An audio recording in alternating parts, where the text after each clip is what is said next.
Greetings and welcome. We're going to begin here with our large square-headed brush. I'm going to ensure that it is damp. That way we can thin our paints a little bit, extend their wet life, and drag them out slightly farther. Then I'm taking some pure titanium white paint and I'm beginning to apply it directly to our sky. I'm not using a mixture here because I wanted to show you that you don't always have to blend on the palette. Sometimes you can blend on the canvas, and the sky is a great place to practice that because it's innately fairly void of detail. Once the entirety of the sky is fully covered in titanium white, I'm taking some pure primary blue, applying it to the top of our sky, and then blending it down with a litany of horizontal strokes. I'm using a very soft touch to avoid a streaky aesthetic, and the intent here is to ensure that the top of the sky has more of a blue and the bottom of the sky has more of a white. I'm trying to create a very slight, very subtle gradient. I'm ensuring that the sky is very bright and washed out because I want the background to be very bright and illuminating. Now I'm grabbing my old square-headed brush. I'm taking a mixture of primary yellow, primary blue, and soon titanium white. It's worth noting that primary blue is a lot stronger of a pigment than primary yellow, so if you want a fairly even mixture, you'll probably need to use more yellow than blue. Now here I'm using a bit of a more desaturated green, and I just threw a very, very minute amount of black into it. And I'm doing this because we generally want our backgrounds to be much more desaturated. We want to save our heavy saturated pigments for the foreground because that's just how the eye optically sees things, generally speaking. Here you can see that I'm wetting my brush, ensuring that it is fairly clean, but then I'm drying it off. And that's really important with this brush because when it's very wet, the bristles can clump together and you won't render as many implications on the canvas. So this is really the only brush that I would implore you to use while it's fairly dry. The rest of them I do like to keep consistently damp. From there I'm taking a titanium white, and you can use a mixture of a very, very bright desaturated green, but I'm applying this to the tops of the trees and then I'm blending down, not in the conventional stroke motion, but in the tapping motion. We're trying to get the implication that the tops of these trees are much brighter, that they are absorbing much more light, that much more light is passing through them. So here I'm taking a slightly darker, very, very minorly darker green. It has a little bit more of our Mars black. I'm applying it to the bottom of the trees and then I'm blending upwards. So we have the white at the top blended down and we have the black at the bottom blended up. But the white isn't a pure white, the black isn't a pure black, they are all still very muted. Now here you can see that I'm beginning to render a bit of a darker green. It's still desaturated. I'm using a mixture of my white and my black to desaturate it, and I'm beginning to apply this more in the middle ground of our painting, this time rendering a bush and some foliage here in the middle ground. Now here, as you can see, I'm rendering these bushes. I'm applying a slightly darker underlayer, a slightly darker foundation. Then I'm mixing a brighter pigment and I'm applying this highlight to the tops of our bushes, as you can see. Again, the highlight isn't a pure white and it's actually far from it. It's a very similar color to what we just mixed, but it's a little bit brighter. It's got a little bit more yellow in it. And I'm only applying it to the tops of these bushes. Now here I wanted to show you how you can kind of reverse engineer these bushes. I'm starting off this time with the highlight on the top, and then I'm going to go into a darker pigment, apply it to the bottom, and blend it upwards. And this isn't my preferred method of doing this, but I think it's important to show you that there are multiple ways of getting things done, and we all have our own preferences. So this is another way of doing it. Again, you can see the highlights at the top of the bush. I'm applying the darker pigment to the bottom of the bush, and then they blend together. Now we are going to take our medium-sized square-headed brush, get it damp, not wet, but damp. Then I'm going to grab some burnt umber, some titanium white, and I'll even grab a bit of Mars Black. The goal here is to render a very subtle, very washed out, very desaturated brown. And that's exactly what we're doing here. I'm taking a little bit of additional white, ensuring that it's a very neutral tone. It isn't very dark, it isn't very light, it's very much in the middle. Then I'm beginning to render rocks predominantly on the sides of where our water will be falling. However, we will be implementing a couple of them in the middle as well. I'm using a square-headed brush here to render these because the square-headed brush innately has very sharp edges, and we require these sharp edges to render sharp edges. Now here, as you can see, all of my rocks are slightly different from one another. They're changing, they're evolving, some are larger, some are smaller, and some even connect. As you can see, that one in the middle kind of branches out into the far left of the waterway. So from there, I'm going to begin to add in the base layer for our ground. And it's worth noting that nothing in the painting is done. This is something that I state in most of my paintings because I wholly believe that almost everything in a painting should be finished at the same time. We'll go back and we'll add highlights to the rocks. We'll go back and we'll add more highlights to the bushes. We'll reshape them. We'll add foliage. We'll do a lot. Right now, we're just building the foundation. We're building the bottom and the bare bones of it. This is an analogy I use all the time, but if you think about a house, the base of the house, the foundation, the cement area, it's not that aesthetically pleasing, but it's entirely necessary to build something very pretty on top. Here I'm adding a slight bit of a highlight to our ground. As you can see, I'm using the square-headed brush. I'm doing a bit of a tapping motion, and I'm just trying to create little mounds of dirt that are above. If you find that you add too much light, then you can get a slightly darker color or the color that you initially used and begin to apply that as well. It's generally best to apply this as the bottom layer is almost dry or entirely dry, otherwise they can blend together a little bit too much. I'm now going to begin working some pure Mars Black in between our rocks. And I'm still using that square-headed brush because I want to be able to use fine lines and work around these rocks which I just rendered. And I'm doing this because I want to create a dark underlayer for our water. So now that we've let our rocks dry, both the protruding brown ones and the darker black underlayer of rocks, we can begin to apply some water on top of it. We're going to begin here with our medium-sized square-headed brush. It is damp.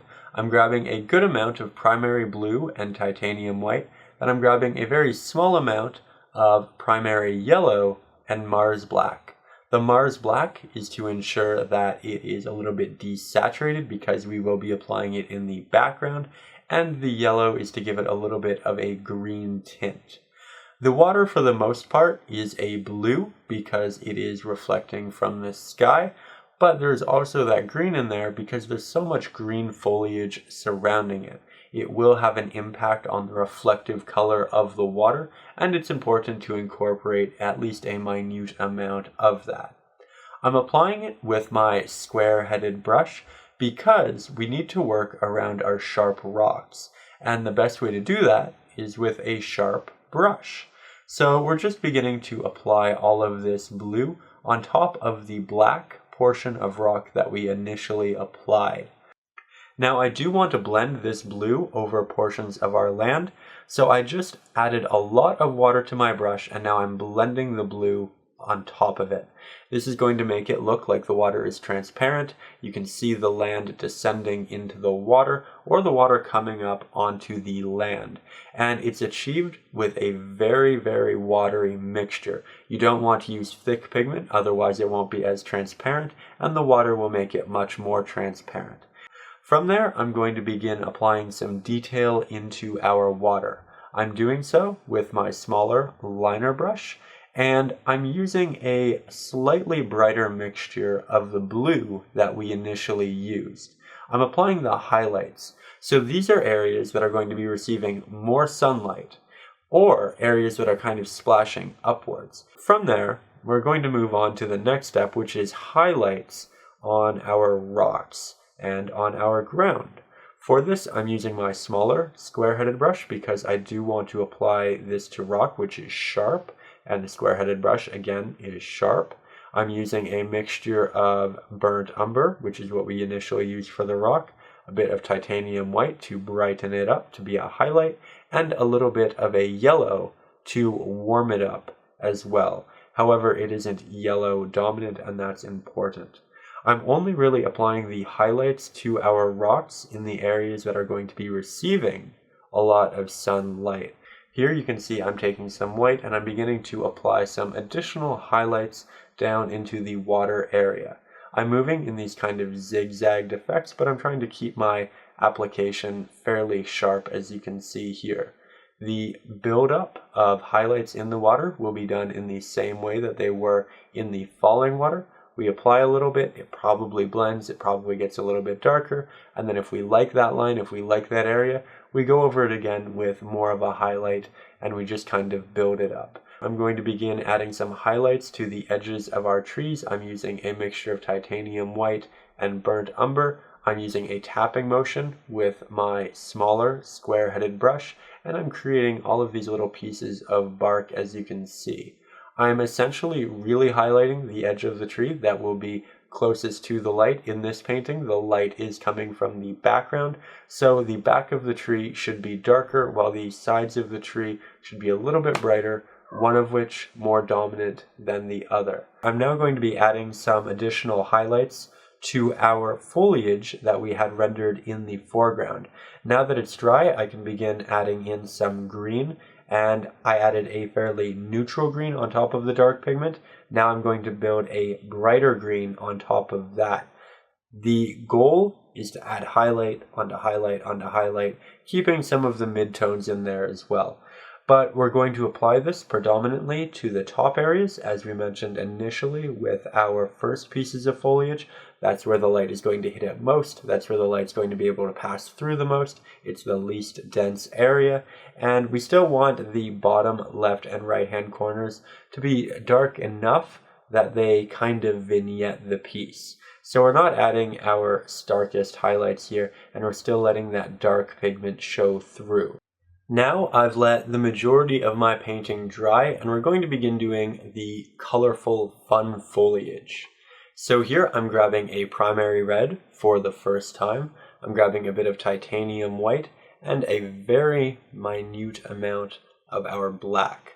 I'm doing this again because I want to desaturate the pigment and I want to make it a little bit darker.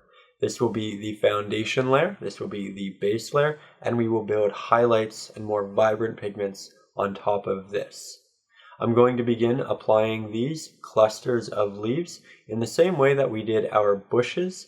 As you can see up here, I'm kind of imagining that there are a litany of different branches moving out in different directions, so I'm not staying directly on the tree.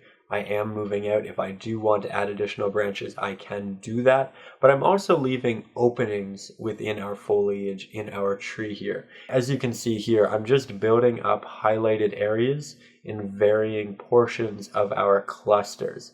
These are the areas that are going to be receiving a little bit more reflected light, and they're more the edge of the tree. The middle of the tree is going to be a bit darker because, of course, there's more foliage surrounding it, less light can get towards it, there are more shadows being cast internally on it. I'm taking my smaller square-headed brush, I'm taking some primary blue, I'm taking some primary red, and here you can see that we're mixing more of a purple. It becomes much more apparent as we add some titanium white, and you can choose to make it a warmer purple or a cooler purple depending upon how much red or blue you decide you want to implement in this. But now I'm going to add in some interesting detailed flowers here, as you can see. And these are fairly subtle, as you can see. The value isn't off from the bush. The saturation is also fairly similar. Now here I'm throwing some additional little yellow pieces over into the left-hand corner of the painting, and I'm doing that because if you look at it, the yellow is almost absent from the painting at this point, right? With the exclusion of the bottom right-hand corner. We needed to ensure that we could reincorporate it back into other areas to balance it as we should. So here you can see that I'm actually doing a lot with it. I really do like the yellow in conjunction with everything else in the painting, and I think that it's actually really aiding it. Here I'm going in and I'm incorporating additional little branches. I'm using my smaller square-headed brush because it's very sharp and because it has that nice fine-tipped edge and corner for rendering real details. I'm working in between different clusters of foliage. Occasionally I'm going on top of them. Occasionally I'm making it look like it's going behind them. You want to do both in this process to ensure that it looks proper. Hey there, it's Ryan O'Rourke. I truly hope you enjoyed today's little extra video. It was essentially a cut-up version of one of the many hour-long lessons which we offer over on patreon.com. Over there you'll also find digital sketches of the 10-minute painting lessons, digital sketches of these hour-long painting lessons, and a bunch of reference photos as well. So if any of that interests you, or if you just want to support the channel, go over there and check it out. It is a pleasure to make these long form videos, and I love to share them with all of you. So thank you so much for watching. I will see you next Saturday with a new video, and above all, as always, stay creative.